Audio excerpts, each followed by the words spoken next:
Kwa sababu liko jambo ambalo nalirudia kuliimba kila mara kwenye mikutano yangu, lakini watu wanalichukulia kimasiara. Hakuna ajira inayoleta pesa nyingi na za haraka kwa kijana kama urembo. Unajua, utandawazi, mabadiliko na kadhalika yamelemaza wananchi, yamelemaza wanajamii na yametulemaza wanawake. Hivi sasa hata kupaka wanja mwanamke anapakwa na mwanamke mwingine. Anakwenda saluni, anakinga uso, nipake shoga. Kupaka wanja mtupu 10,000, ukitaka uwekwe na poda 30,000.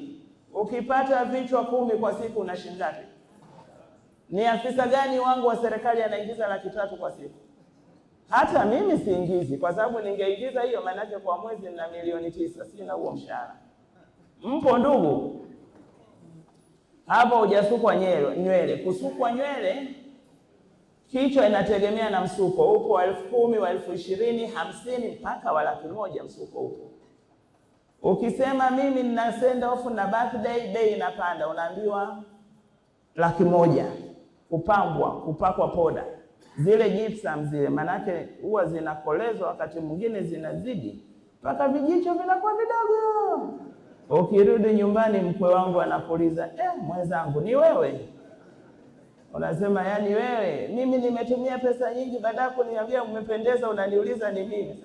Nimekupotea mwenzangu. Naona leo umekuwa mrembo kuliko siku ile ya harusi, kumbe anapongonga.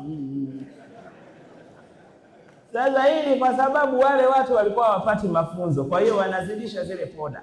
Sasa Samra anawafundisha mabinti kuwapaka watu poda kwa kiasi, na kuwapaka watu poda zinazoendana na rangi zao, na kupaka wanja wa kistaarabu. Maana kuna wanja wa kijana, kuna wanja wa mzee. Kuna wanja wa kijana unakatika kipande, unaitwa usinjue.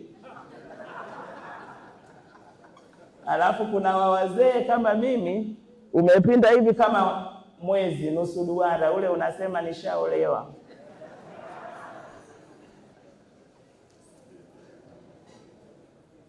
Kwa hiyo tumesema hatutaki kuacha fursa.